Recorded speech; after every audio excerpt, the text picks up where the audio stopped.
Hello दोस्तों, नमस्कार। जैसा कि हम लोग हिंदी साहित्य के इतिहास पर बात कर रहे हैं और इसके पहले हम लोगों ने विद्यापति पर डिटेल्ड में बात किया था। आज हम लोग कबीरदास पर बात करेंगे। यदि आपने मेरी पीछे वाली वीडियो नहीं देखी है तो नीचे डिस्क्रिप्शन बॉक्स में लिंक है, वहां से जाकर के देख लीजिए।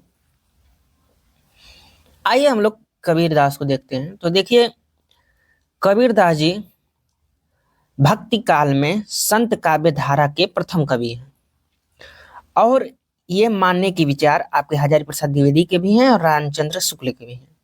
ये दोनों लोग सहमति से कबीरदास को ही पहला कवि माना है संत का।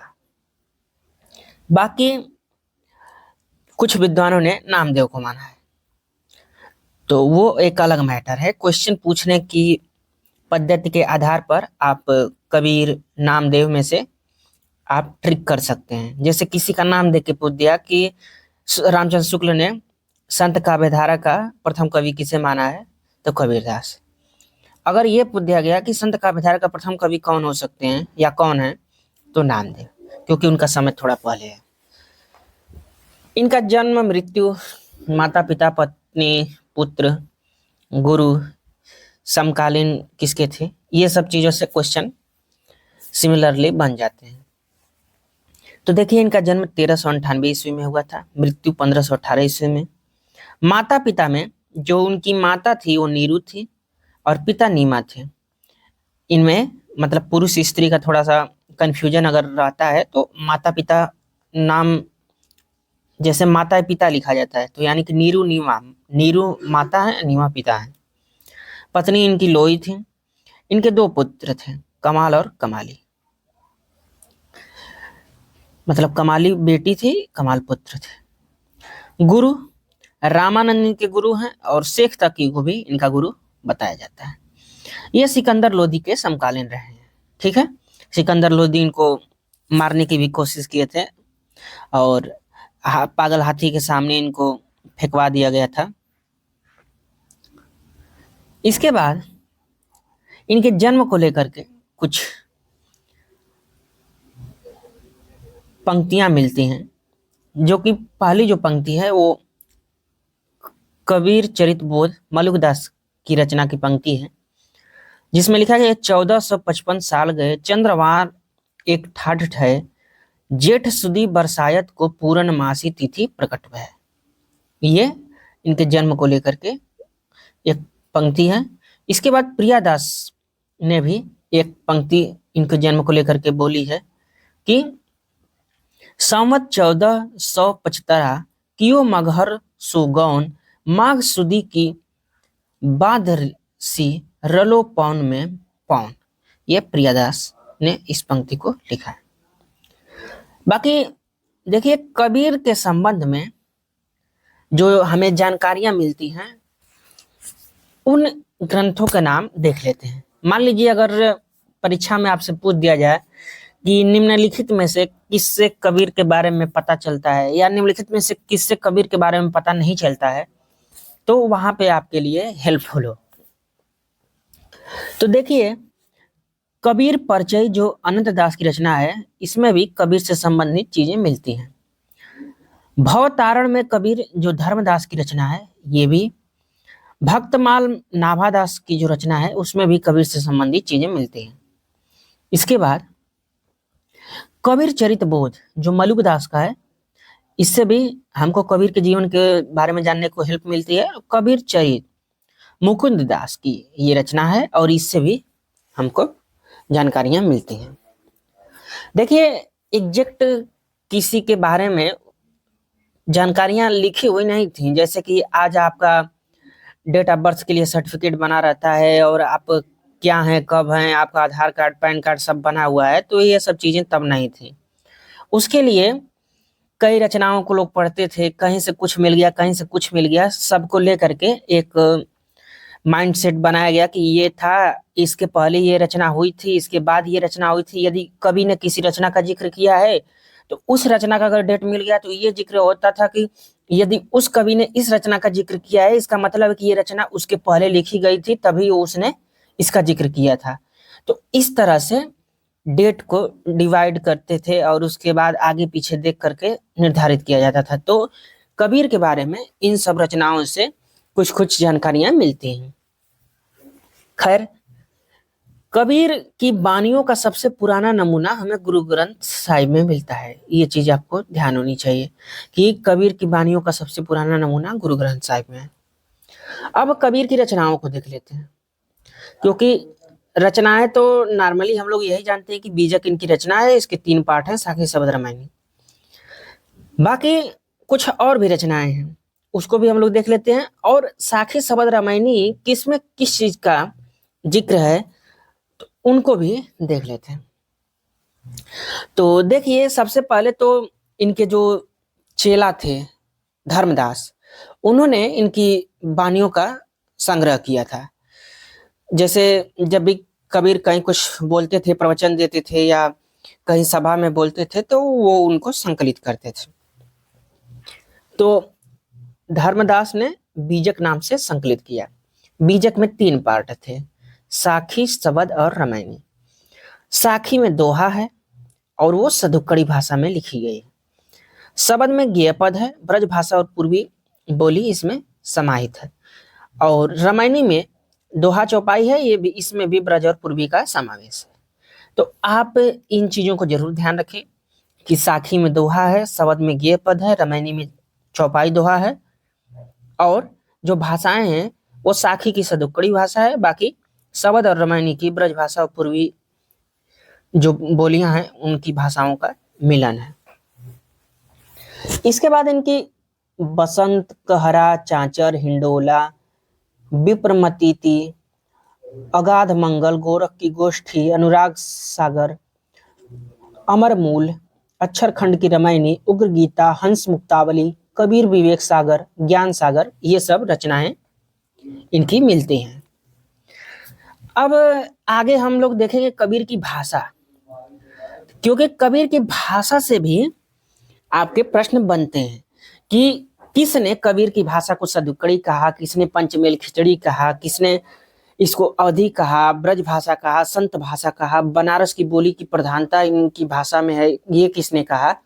ये सब स्टेटमेंट आपसे पूछे जाते हैं और ये सिंगल क्वेश्चन होते हैं, नॉर्मल क्वेश्चन होते हैं। लेकिन कभी कभी न आने की स्थिति में या ओवर कॉन्फिडेंस की स्थिति में ये क्वेश्चन गलत हो जाते हैं। तो उस चीज को आप लोग गलती ना करें, उसके लिए हम लोग देख लेते हैं। तो देखिए, कबीर की भाषा को सदुक्कड़ी किसने कहा है, तो रामचंद्र शुक्ल और गोविंद त्रिगुणाय, ये इनकी भाषा को सदुक्कड़ी मानते हैं। बाकी पंचमेल खिचड़ी जो है वो श्याम सुंदर दास जी मानते हैं। पूर्वी हिंदी रामकुमार वर्मा मानते हैं। अवधी बाबूराम सक्सेना मानते हैं और इनको अवधी का प्रथम संत कवि भी मानते हैं। ब्रज भाषा सुनीति कुमार चटर्जी मानते हैं। संत भाषा बच्चन सिंह मानते हैं। और बनारस की बोली की प्रधानता उदय नारायण तिवारी जी मानते हैं। तो इस चीज का आप लोग जरूर ध्यान रखें, ठीक है, कि किसने उनकी भाषा को क्या क्या माना है। आगे हम लोग देखेंगे कि कबीर साहित्य को आधार बना करके कौन कौन सी रचनाएं की गई। तो पहला तो यही है कबीर ग्रंथावली। कबीर ग्रंथावली श्याम सुंदर दास ने भी लिखा है, पारसनाथ तिवारी ने भी लिखा है, माता प्रसाद गुप्ते ने लिखा है। कबीर ग्रंथावली नाम से ये लोगों ने रचनाएं की हैं। इसके बाद कबीर वचनावली। कबीर वचनावली नाम से अयोध्या सिंह उपाध्याय हरियोत जी ने रचना लिखी है। कबीर नाम से हजारी प्रसाद द्विवेदी जी लिखे हैं। कबीर का रहस्यवाद, संत कबीर, ये दोनों रचनाएं रामकुमार वर्मा जी लिखे हैं। कबीर एक नई दृष्टि रघुवंश, कबीर मीमांसा रामचंद्र तिवारी, कबीर साहित्य की परख परशुराम चतुर्वेदी, कबीर की विचारधारा गोविंद त्रिगुणाय, कबीर दर्शन रामजी लाल, कबीर वांग्मय भूदेव सिंह, कबीर के आलोचक कबीर बाज भी, कपोत भी, पपीहा भी, ये डॉक्टर धर्मवीर, ये दोनों रचना लिखे हैं। साखी संग्रह विचारदास जी लिखे हैं। तो ये हैं कबीर की से संबंधित रचनाएं। अब हम लोग कबीर पर आलोचनात्मक जो टिप्पणियां की गई हैं उसके बारे में देख लेते हैं कि किसने क्या क्या टिप्पणी की है। तो देखिए रामचंद्र शुक्ल जी ने क्या कहा है।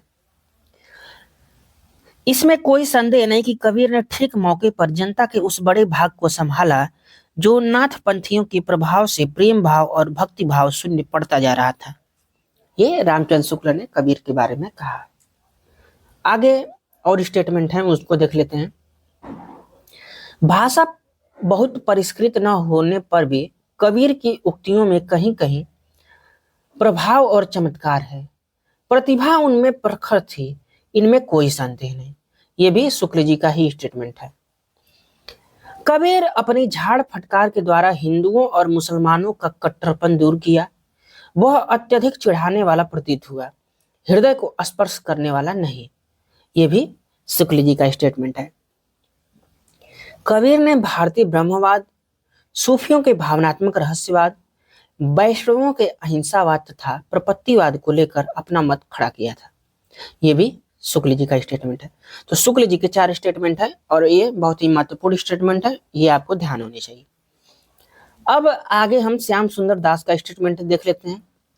तो देखिए श्याम सुंदर दास जी ने कहा है कि जैसे कबीर का जीवन संसार से ऊपर उठता था, वैसे ही साधारण कोटि से उनका काव्य भी ऊपर उठा हुआ है।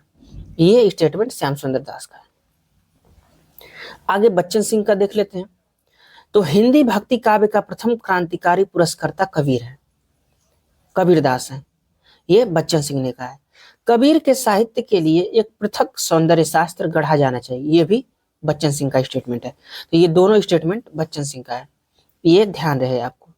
रामस्वरूप चतुर्वेदी इनको हिंदी के बड़े महाकवि मानते हैं। मान लीजिए प्रश्न आ गया कि हिंदी का बड़ा महाकवि कबीरदास को किसने माना है, ऑप्शन 4 दे दिया गया, तो ये ध्यान रहे कि रामस्वरूप चतुर्वेदी जी ने माना है। आगे हम राम कुमार वर्मा का स्टेटमेंट देख लेते हैं। तो देखिए राम कुमार वर्मा जी ने माना है कि कबीर ने अपनी कविता में महान संदेश दिया। उस संदेश की प्रकट करने का ढंग अलंकार से युक्त न होते हुए भी काव्यमय है। यह राम कुमार वर्मा का स्टेटमेंट। रामेश्वर शुक्ल अंचल का देख लेते हैं। तो कबीर ने अपनी प्रतिभा के द्वारा जिस प्रेरणादायक काव्य का सृजन किया, वह आने वाली पीढ़ियों के लिए गौरव की बात होगी। ये स्टेटमेंट आपके रामेश्वर शुक्ल अंचल जी ने दिया है। और अब लास्ट में हम लोग हजारी प्रसाद द्विवेदी जी के स्टेटमेंट देख लेते हैं, क्योंकि देखिए जहाँ पे शुक्ल जी हैं वहां पे हजारी प्रसाद द्विवेदी जी भी महत्वपूर्ण है। तो द्विवेदी जी ने कबीर को वाणी का डिक्टेटर माना है। अपनी बात को जिस तरह कहलाना चाहा कहला दिया, बन गया तो सीधे सीधे नहीं तो दरेरा देकर। भाषा कबीर के सामान्य लाचार सी प्रतीत होती है।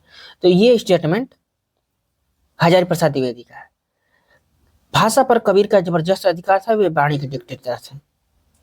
सच पूछा जाए तो जनता कबीरदास पर श्रद्धा करने की अपेक्षा प्रेम ज्यादा करती थी, इसलिए इनके संत रूप के साथ साथ कवि का रूप भी चलता है। ये भी स्टेटमेंट हजारी जी का है। हिंदी साहित्य के 1000 वर्षों के इतिहास में कबीर जैसा व्यक्तित्व तो केवल एक ही प्रतिद्वंदी जानता है, जो तुलसीदास। ये तुलसीदास और कबीरदास का कंपेयर कौन कराया है? हजारी प्रसाद द्विवेदी। कबीर ने रूप के द्वारा अरूप की व्यंजना की और कथ्य के द्वारा अकथ्य को कहा, और इसी में हमें कबीर के काव्य का चरम रूप मिलता है। काव्य शास्त्र के आचार्य इसे ही सबसे बड़ा कवि कर्म मानते हैं। ये स्टेटमेंट हजारी प्रसाद द्विवेदी का है। तो दोस्तों ये सब स्टेटमेंट बहुत ही महत्वपूर्ण हैं और ये आपको जरूर ध्यान होने चाहिए। तो इसलिए आप लोग यदि कोशिश करें तो इसको जरूर लिख लें, ये आपके लिए बहुत ही हेल्पफुल साबित होगा। बाकी यहाँ तक देखने के लिए आप लोगों का बहुत धन्यवाद। हम लोग फिर मिलते हैं आगे नए वीडियो में, तब तक के लिए नमस्कार।